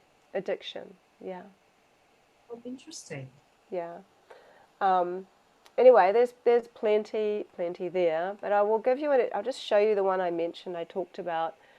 So as you start to read them, since I did that, I discovered another hydroglyph, and I call it the long leaf, and it just even more gives power to the analogy I gave you about that man's daughter who was going to climb the climb up and be careful glyph. So this was his daughter's crystallography. You can see here there's two daggers, and then there's the ladder. But here is another hydroglyph, which I've only in the last year identified. Because again, it takes a long time to really say that I've got one. So Right. they're all here. This one means to rise or to rise up, which is completely aligned with to climb up. So it was in the process of her climbing up that she needed to be careful. So this is a really sweet one. When you have a heart and a hexagon inside each other, it means love lives in gratitude. So I'll just come out of here and move that and stop share. There. So, I mean, as you start to learn how to read the hydroglyphs, there are various things, like one hydroglyph inside another means something specific. When there's two empty circles, it actually means two times the imagination or the completion or the whatever the hydroglyph might be. So it's actually very interesting when you start reading it and then you start realizing how specific it is. So how does one use this information? Like, does one like so? An interesting chat with my friend yesterday. I was telling her about the interview I was going to do today, and she was saying she didn't understand this before, but she's from the Czech Republic, and there's an actor there who's well known, and I don't know, he's a very healthy man, and he was asked one day in an interview whether he supplements with supplements. And so what he does, for example, to supplement, say he wants magnesium, he'll draw a circle, he'll write in magnesium or Mg, he puts his water on it, and then he drinks it. Like, can we do that? Does it change our mood? Does it like, what is the meaning for us as a people full of water, with water everywhere, water in the air, water we're breathing out in our breath? What does it mean? How do we learn from this and use it to better humanity? I think one of the greatest things we can learn from this life force energy that's in us but also outside of our body is that we have not met our fullest potential, nor do we even give ourselves credit for having the ability to have the kind of potential that we could only ever dream of. But if we can dream it, we can make it real. And so what I see with water is that what it's sharing with us is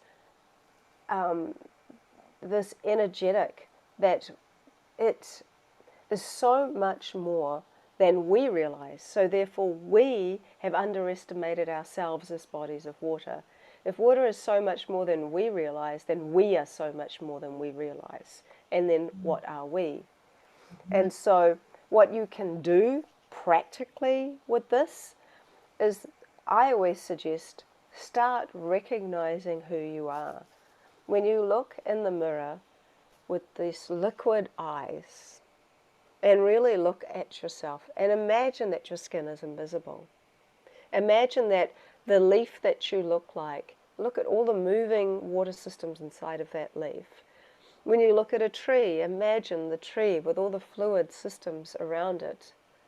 Imagine your children as moving bodies of water, and imagine even your unborn child in your stomach is also this body of water that is developing and growing. Bruce Lee says, be like water, water becomes the pot, it becomes the cup. We already are water, but are we like water? I think that we need to look at ourselves, and rather than think, what can this water do for us, which is mostly what we think, what is the best water to drink to hydrate my cells better, we're looking at it from a very scientific kind of point of view. What is the best restructuring system? What is the best thing we can do to this water that clearly we think has no intelligence, that clearly needs improving because humans have done stuff to it that isn't great?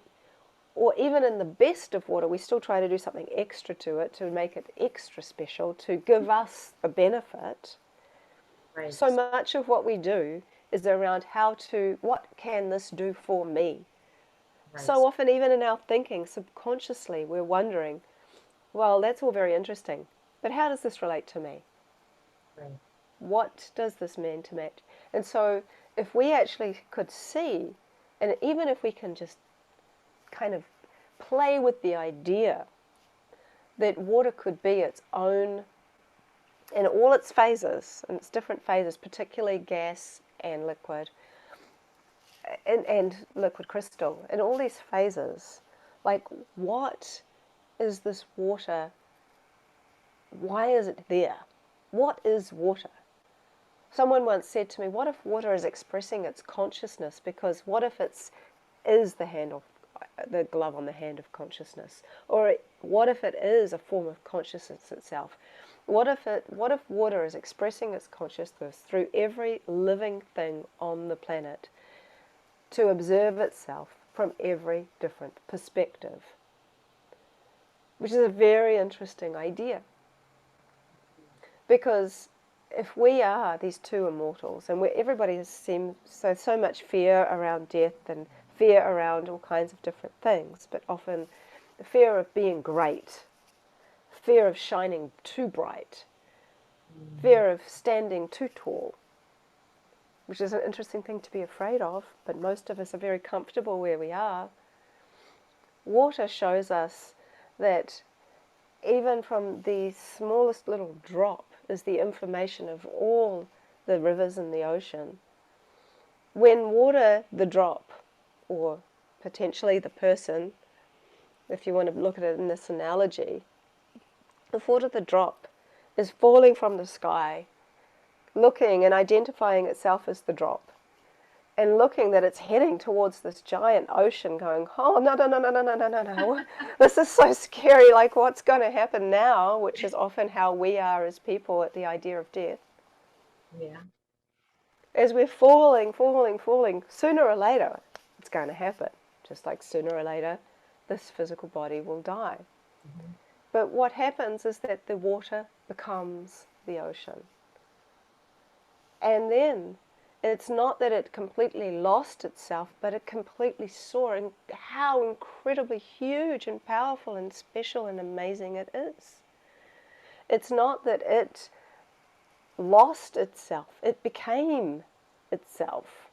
It became the ocean. The ocean is also the drop. And so this idea that we are sparks of the divine, but how often do we recognize ourselves as that? Because it's so easy to say it, There's another thing for this mind to kind of like just, this, all the subconscious mind has got that program going on. But it's like, this Rudolf Steiner talks about that everything that has ever been created or designed in nature, including us, whatever we've thought has already been thought before. So he's saying that we've been created from a thought, and that actually we pull our intelligence from nature, from source itself, from all the elements, not necessarily, maybe not just water, maybe from all the different elements have their own way of communicating. So I've discovered a way that water communicates in this intelligent manner. We're also minerals. In what way does that communicate? There is one thing this Indigenous woman said to me. She said she used to speak to bees, and she used to watch beehives. And she said there was this hive, she was watching it for hours because it's so fascinating. And this bee came out and said, "We don't mind you watching us, but can you not watch us for so long, because your consciousness is putting too much light into our hive." Wow. And so when you put your conscious awareness into something, this is how you start to form this bond with water. You are actually, through your conscious awareness, giving light, more light to that water. And the more light that water can absorb, the more ability it has to store and share information. And so you're creating an environment which makes water able to share more, to actually connect to you more. Imagine what light it's sharing to you. I've observed and I've photographed, as water starts to freeze, it shoots these little wee icicle tendrils out. And it's like these little kind of seeker ice shoots. But what's interesting is if you get it just right, you'll see that there is a light that emanates around the end of that icicle. And it's as if water uses light to create. And it's almost as if it has some kind of internal light source that it uses and to push out of itself to start designing more and more ice, using its building blocks of ice to design, to create. And what's so many people just sort of starting to get their head around the idea that water might store information. But going from like then for it to start to design geometries, and then for it to sort of start designing faces and fish and hearts, and then for it to start designing a language, and then to start designing what our thought was in an intelligent manner. And I'm not talking imagery that you can't recognize, or that maybe if you just kind of looked at it a certain way, maybe it looks like that.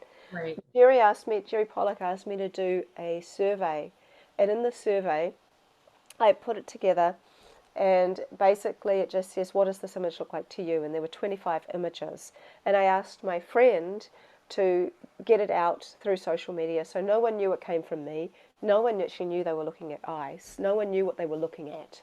For all anyone knew, it could be some artistic kind of thing. Right. Just 298 people did the survey. And of all those 298 people, 85% of people were able to recognize all of the imagery relative to what the influence was. 3 of those images, 100% of people recognized.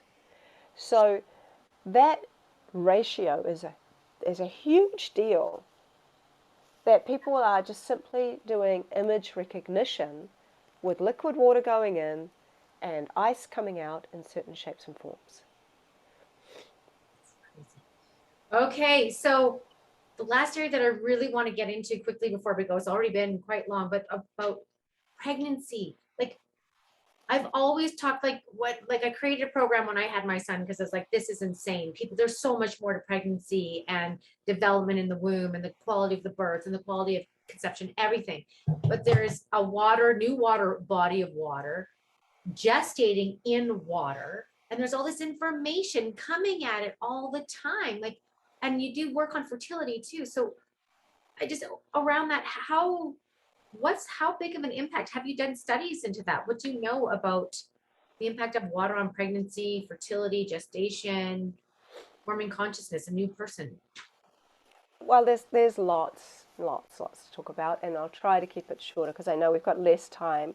And I can show you some imagery, but I'll kind of go around. I'll just share a little bit of what I've seen.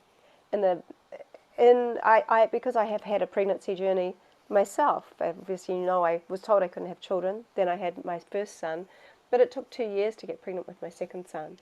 And so I really wanted to understand what was going on with that. And was it that he wasn't ready to come in? Was it that I was trying too hard? Was my mind the problem?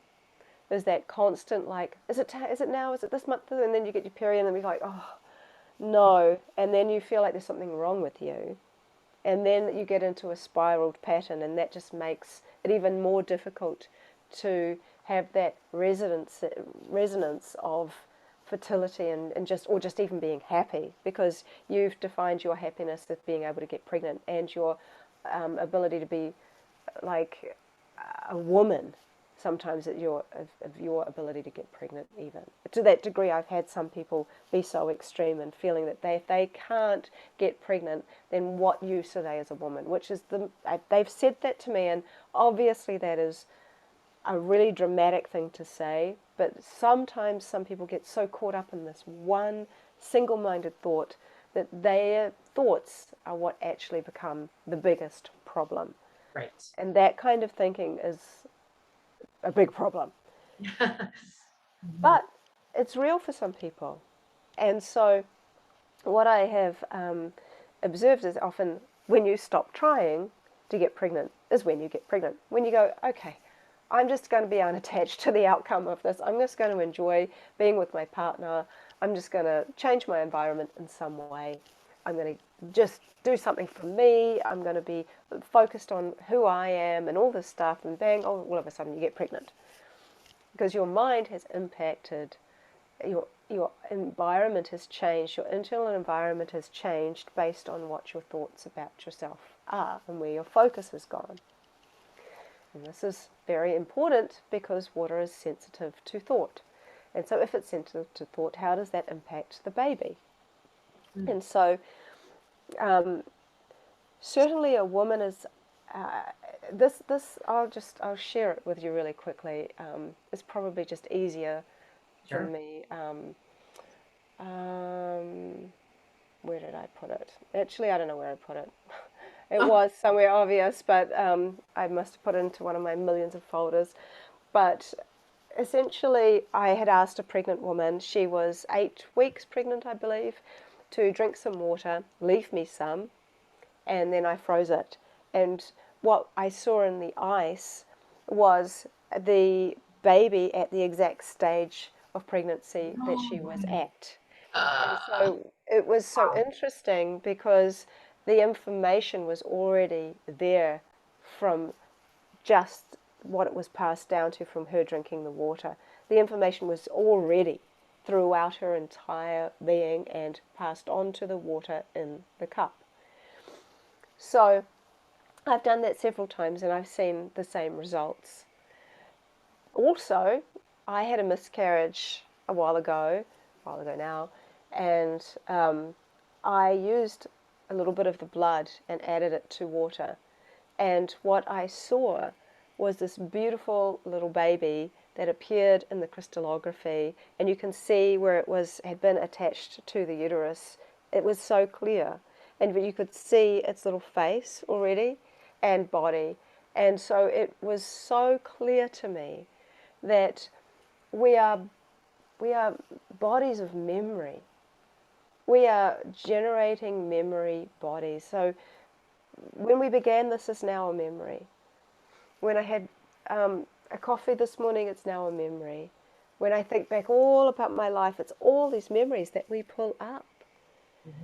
And when when someone leaves, whether they are 3 months old or whether they are a little embryo or whether they are 112, what they leave behind in us is a memory. And that memory keeps them alive in the fluid of our body.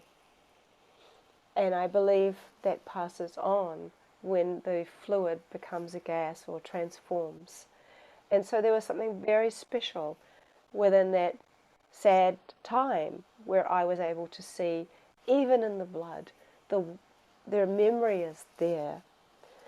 And so I also did studies on, because I've always thought, much like I thought, well, if seawater would have be informed, surely amniotic fluid would be informed. Yeah. But I can't go chasing around pregnant women in the hope that their waters might break and I could catch some. So I thought, what's the next best thing? So I started doing work with eggs, because the egg yolk and then the egg white, so the egg white is much like the amniotic fluid, and there's two types of the egg white, just like there's two types of water, and there's two types of water in people.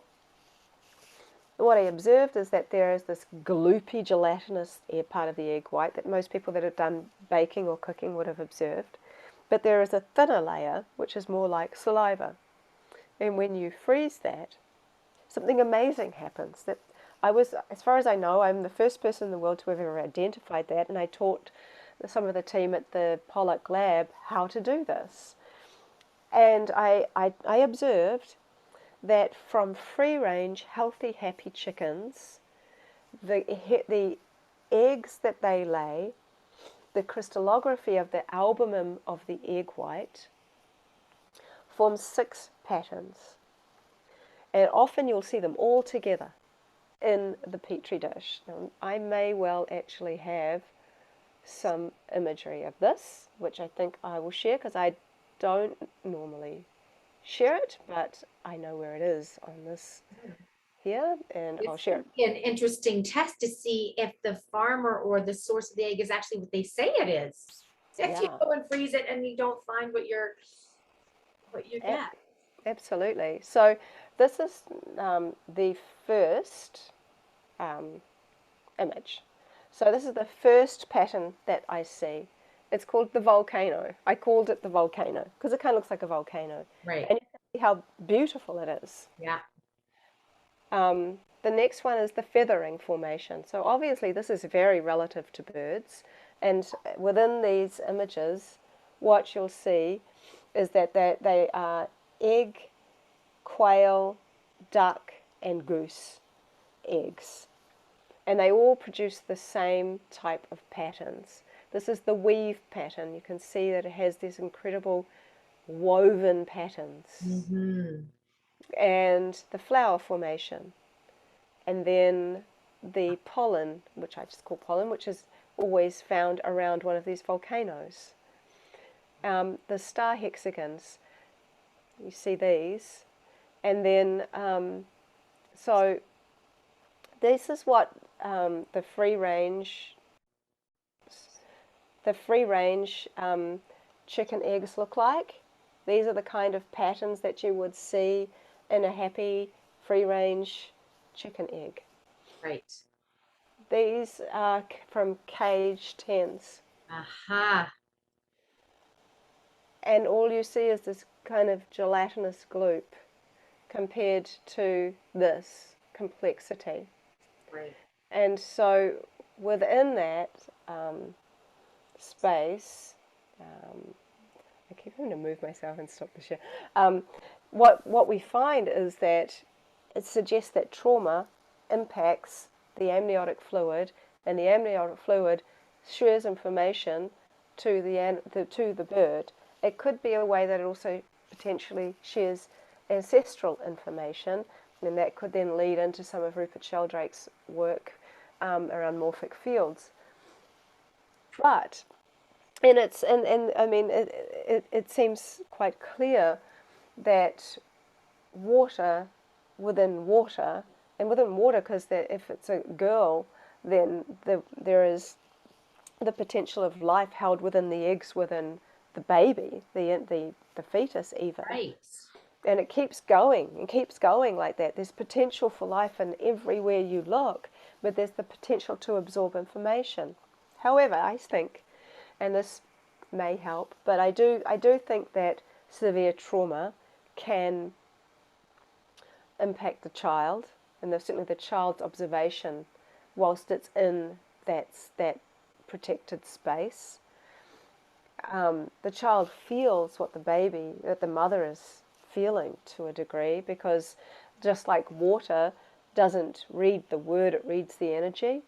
The baby, especially a child from 0 up to 6, is essentially just absorbing information and observing information, and is copying what the parent is doing, and allowing that, and that not allowing it suggests that it has a choice, but simply is being very much molded by the parents and what they tell it or the child to be careful of. Even Bruce Lipton gives an analogy of a child comes out of the womb, and they have the innate ability to swim. A child can swim straight out. Baby knows how to swim. You throw it in a swimming pool. Sounds harsh, but loads of people have kind of get their little babies and it knows how to swim.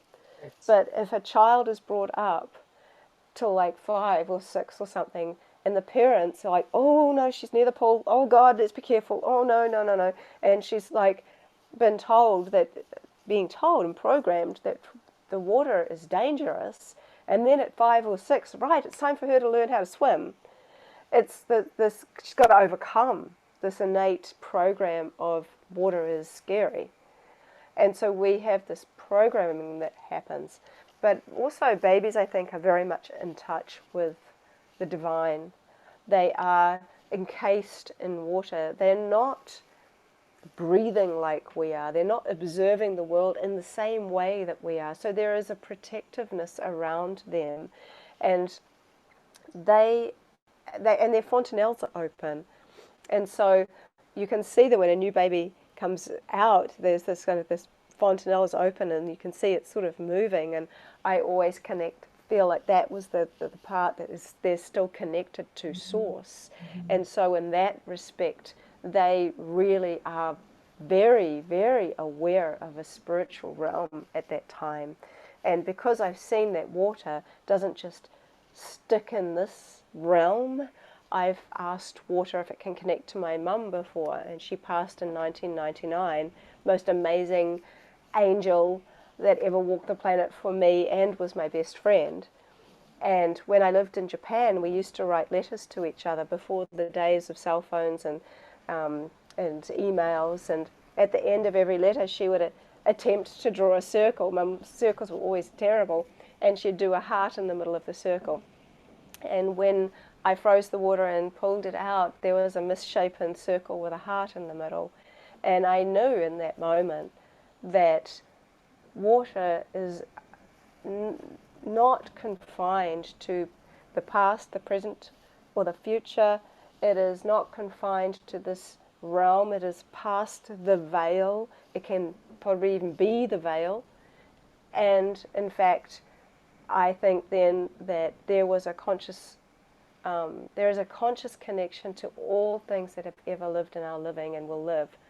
And so I feel that being as mindful as we can when we are pregnant, but not scared that every little thing is going to impact the child. Because I think being scared makes us, that energy is way worse. It's a very destructive energy, that feeling of like, I'm so scared it's going to do this and it's going to do that and it's going to do that. That child has its own journey. It is in its own stream. It's chosen you. With all the stuff we got going on, I think about that three souls have chosen me with all the stuff I've gone through, and we've all got stuff. It's what makes us human. It's what makes us amazing. It's what makes us relate to other people, have compassion for other people. You know, at the end of it all, even in the times that we live in now, what I keep seeing is that people at the end of the day love their families and love their children, love their pets, and love each other. It takes up much less energy to simply be kind than it does to be angry and frustrated. That takes away so much energy. And so I would suggest that your child as it's growing in the womb is exactly where it's supposed to be. And in that knowing, you can rest assured that water hasn't made any mistakes. The divine has made no mistakes. It is simply up to you as to how you feel about you and how you feel about life. And so often we're in that so afraid of what might happen. We miss the what's happening right now. And it is the biggest thing to kind of bring yourself back into the moment. And that seems so cliche. Everyone says, "Oh, just live in the moment." It's so hard for a lot of people to do that when there's so much fear-mongering going on about what might happen to us. If you don't do this and you don't do that, then this is going to happen to you, where it might not.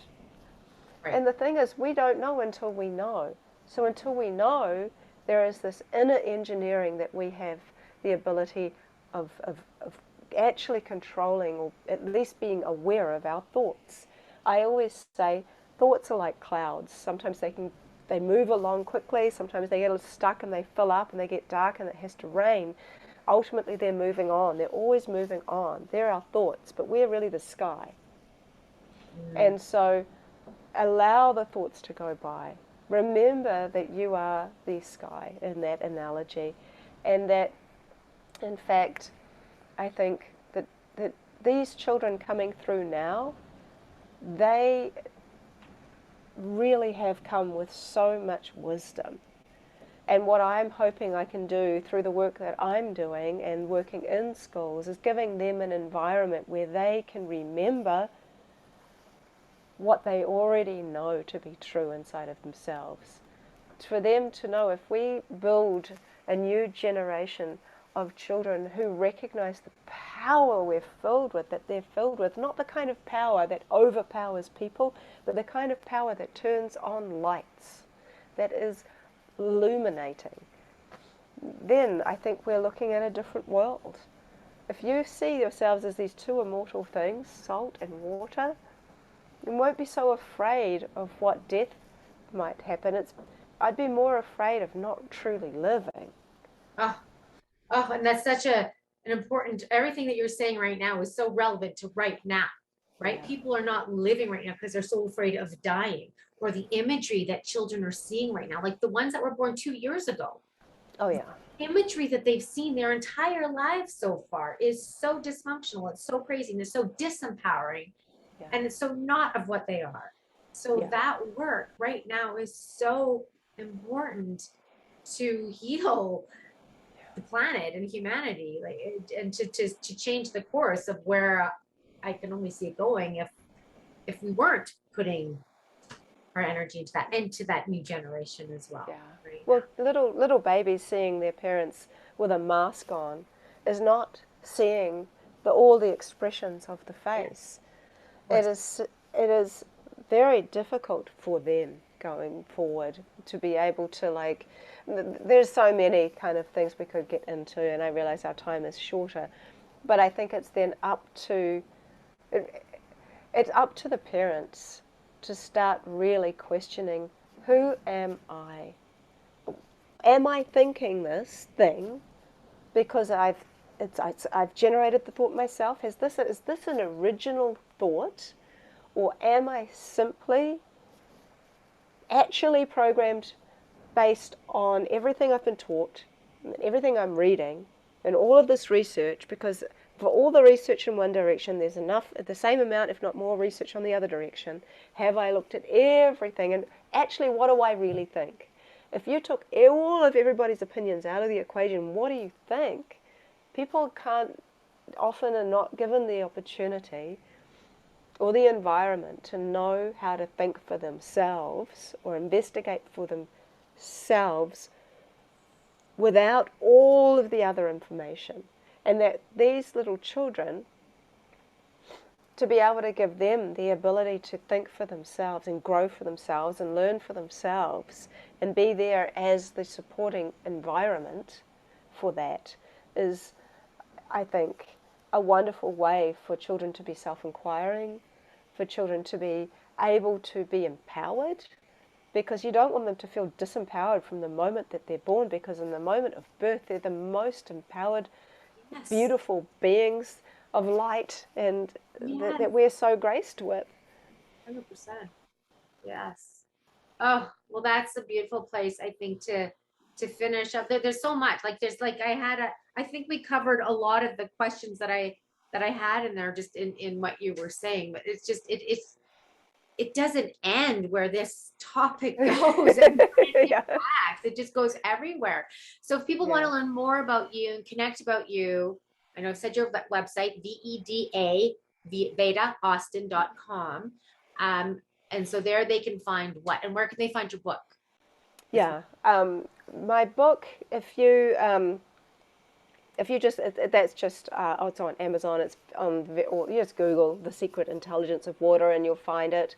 If people want to learn how to do this work I do with water, they can go on my website and they can download the PDF step-by-step guide, or they can book into a workshop where I found that people get a lot of benefit from the workshop, because you get the guide for free and then you get me, and often the workshops are small, and the hardest part with the crystallographic technique is actually in the freezing. So everyone's freezer setting tends to differ. So you need to learn how to identify when water's got into those two parts, those two types of water. Right.